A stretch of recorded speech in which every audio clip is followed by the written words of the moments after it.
It's all been downhill. I'm just worried that you're going to cut somebody that has 3 or 4 more years left. There's no way I'm cutting Hunter Luepke. There's no way. Yes. We are finally here. By the time that this video comes out, we should have some sort of Cowboys football on a real football field. No more talking, no more articles. Everything that happens, we get to see. How are you feeling about camp tomorrow? Are you excited, or do we only get excited when the pads come on? I'll tell you this, Zach. Not only am I excited, but I'm so ready to put the Green Bay game behind us. I'm so ready to put the offseason turmoil behind us, everything, the lack of free agency, like that's something new. I'm just ready to get to a fresh start, Zach. And I think that's what this team is. Hell, I don't even got to wait for pads. Just seeing these guys run around, just seeing these guys on a football field, doing football things, not really two-a-days, Zach, but more or less install in the beginning, go eat, go lift, go do what you need to do, real practice at the second half of the day. I'm excited, bro. Like, football is here. Football's in the air. I'm excited. For today's topic, I want to discuss some notable Cowboys players that are fighting for a roster spot. And when I say notable, I mean names that people recognize. Obviously, Dak Prescott's not fighting for a roster spot. CeeDee Lamb, he has his contract stuff. He's not fighting for a roster spot. But to start the conversation, let's talk about your favorite running back on this team, Deuce Vaughn. Let's talk about him. Listen, Zach, I think fighting for a roster spot will be an understatement for Deuce. And it's the feel-good story is exactly that. But I'll say this. He needs to have an outstanding camp. He needs to be electric in space. He needs to come in preseason games, make everybody miss. He needs to show in certain packages that he needs to show that he's an asset. Year 2 in this Mike McCarthy offense, half of the battle, unfortunately, will be him being at Mike McCarthy's disposal and how will Mike deploy Deuce Vaughn. So, unfortunately, some of it is out of his control. Some of it is in his control. I'm rooting for Deuce, but I also understand the realistic part of things, Zach, is he's an undersized running back in a running back room that isn't the best, with the play caller that did start slow last year. So I just want to see it all come together. And yes, he is fighting for a roster spot, 100%. I think the biggest question around Deuce is, where does he fit? What can you do with him? Can you get him out in space? I really believe that he won't have a great training camp or whatever, but I really have a feeling when the preseason rolls around, you're going to be like, man, how do you not put this guy on the roster? And you might have another running back like that too, with Royce Freeman or Hunter Luepke get some opportunities. That's where it comes down to, like you've talked about, he's undersized. It's easier to bet on the size, the weight, maybe Deuce is more explosive. And I think he has some more abilities than other backs on this team, but it really just comes down to, where does he fit? He's undersized already, and the Cowboys have already tried to move him to the slot, which tells you they don't know what to do with him. So that does concern me, and he is fighting for a roster spot. And the flip side of it is this. Could he have a Darren Sproles type ascension? Because I can't be, a Benedict Arnold and say, well, I wasn't high on Deuce, because you saw the types of runs that he had against Alabama and, big time programs. You saw him do certain things. I think 2 things affected him: the play caller not knowing what to do, and then also some of the run schemes just don't suit what Deuce Vaughn does well. And so if we see some of that, then maybe. But the problem is, are you going to go out your way to allot those type run schemes for your 3rd, 4th running back? That's what we don't know. So I want to talk about 2 more guys that need to take advantage of every single opportunity that they have. And we're going to bundle these 2 together, fighting for a roster spot, competing against each other. It's going to be Cooper Rush and Trey Lance.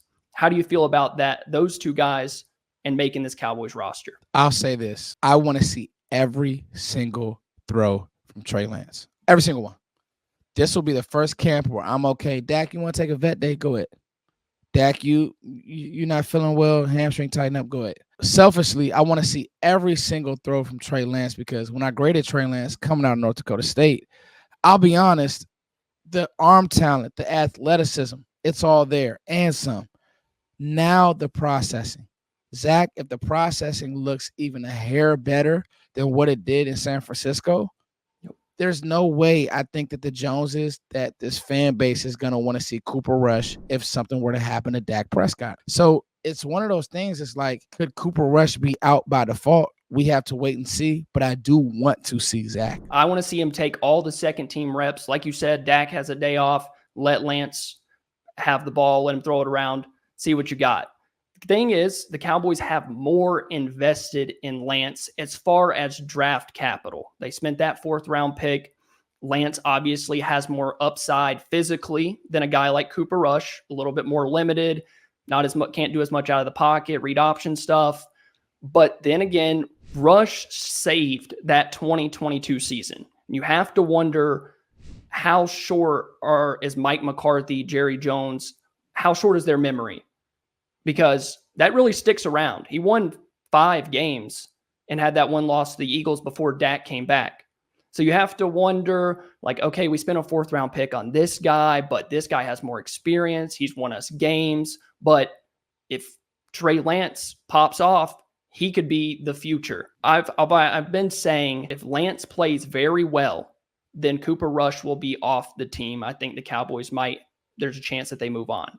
But if Lance just quite isn't there yet, but Rush has a pretty good preseason or camp, then they're going to keep Lance around. And I think you keep the 3 quarterbacks. But if Lance just takes off and is gone from Cooper Rush and it's by a landslide, I think they just move on and let it go with Prescott and Lance. I can see that, especially with the contract stuff looming with Dak. I think that they do get Dak done, but I think they'll say, hey, we could go out, showcase Lance, flip him as a pick for other teams in the near future. So it's really a win-win for the fans. This is one that's a win-win for the fans. The fans that are watching Foots and Zach, this is a win-win.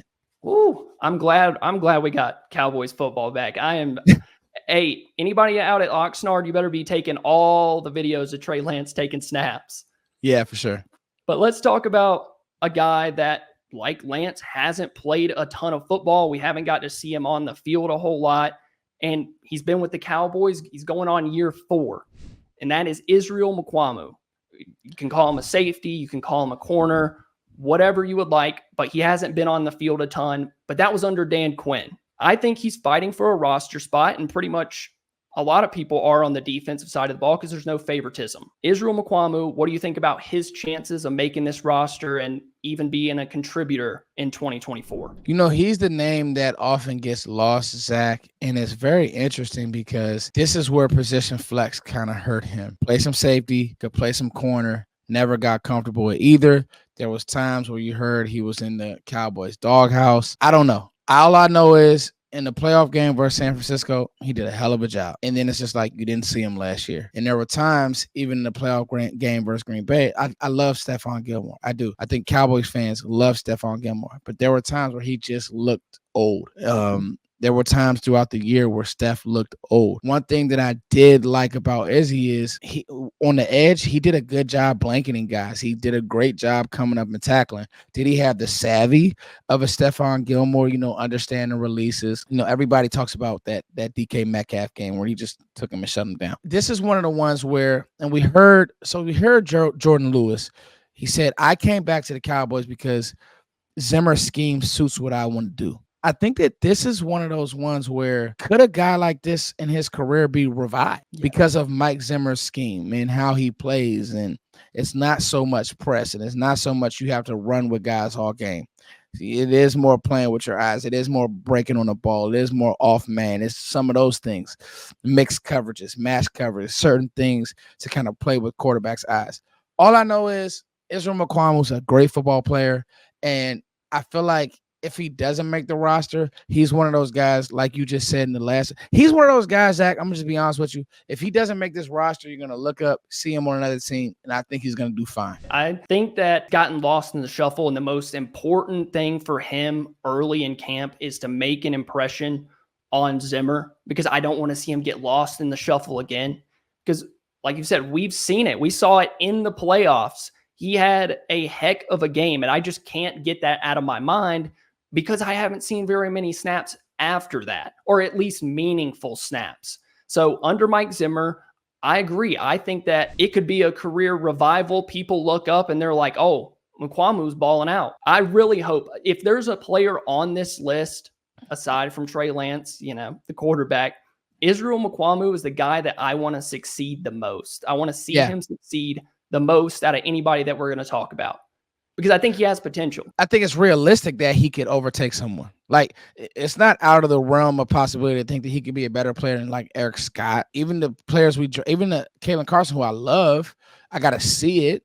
What if Izzy is better than him? What if he knows more than him? What if he knows more than Nashawn Wright? In this scheme, he can do more. So this is one that, like you said, Zach, this is one that is the most realistic to where it could be the other way, where like he overtakes a player. So let's talk about another guy that we say notable. We mean that you're going to recognize their name, a guy that spent time with the Cowboys years ago, went and won a Super Bowl with the Chiefs, linebacker Damian Wilson, a name that we haven't heard in a long time. What do you think about Damian Wilson? What can he do on special teams to let him make this roster? What could he even do if he had to play? What do you think about Damian Wilson? This is one of the ones that we know that Fossil's going to love. He's going to run down on teams, and that matters. Fossil has a big voice in this.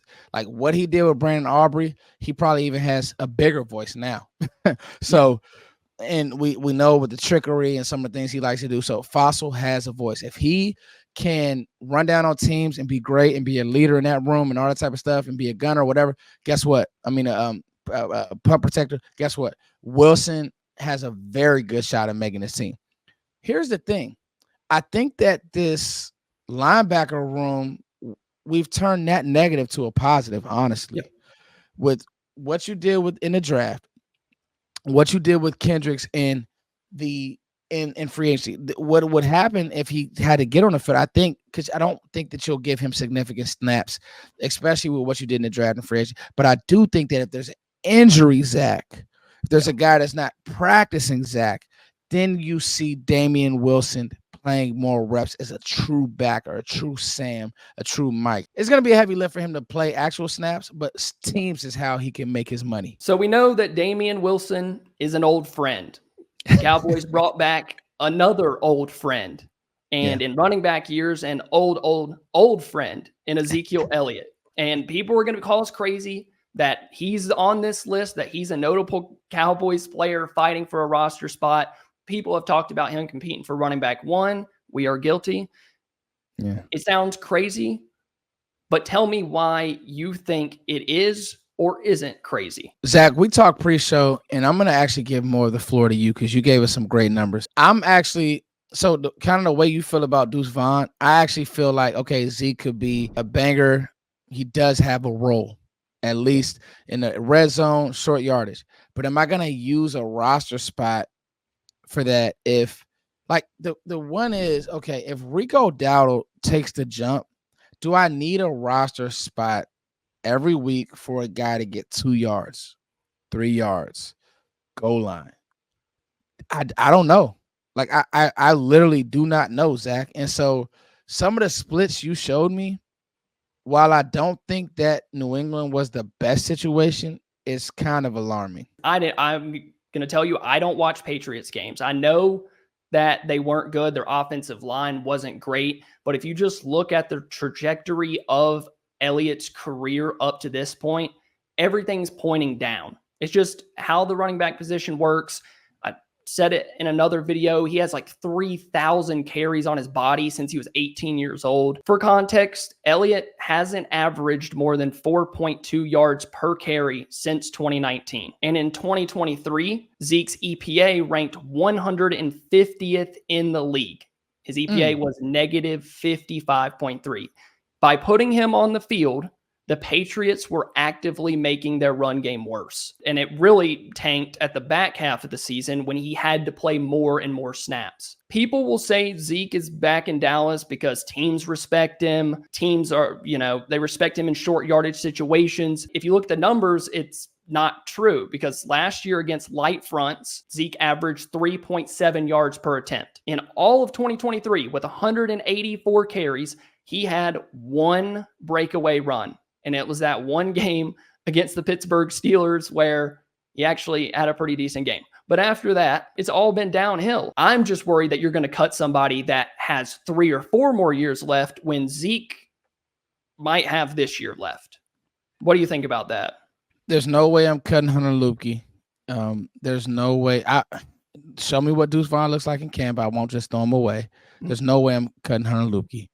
And Davis, I mean, we could talk about it, but I think that Royce Freeman is going to be a pleasant surprise for people just with the physicality that he brings.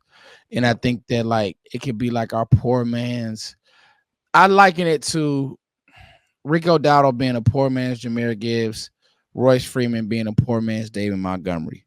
And if you get that out of Royce, he runs hard. Like, he runs strong. He's a one cut back, but he runs hard. He runs strong. And I just think that if, like, he gives you more than what Zeke, because I mean, the problem is with Zeke is I feel like he is the type of back that needs to get a lot of carries to get going. And like the roles that Royce has played throughout his career, he doesn't. So that's going to be one that's interesting, because I think that everybody, Zeke, you brought him back. You have this faction of fans who love him, and you have this faction of fans who are like, why? That's going to be one to watch, Zach. Like, that's a very good one. Thank you guys so much for watching. If you enjoyed, subscribe to Foots, subscribe to me, and we'll see you guys next time. Cowboys football's here. I can't wait.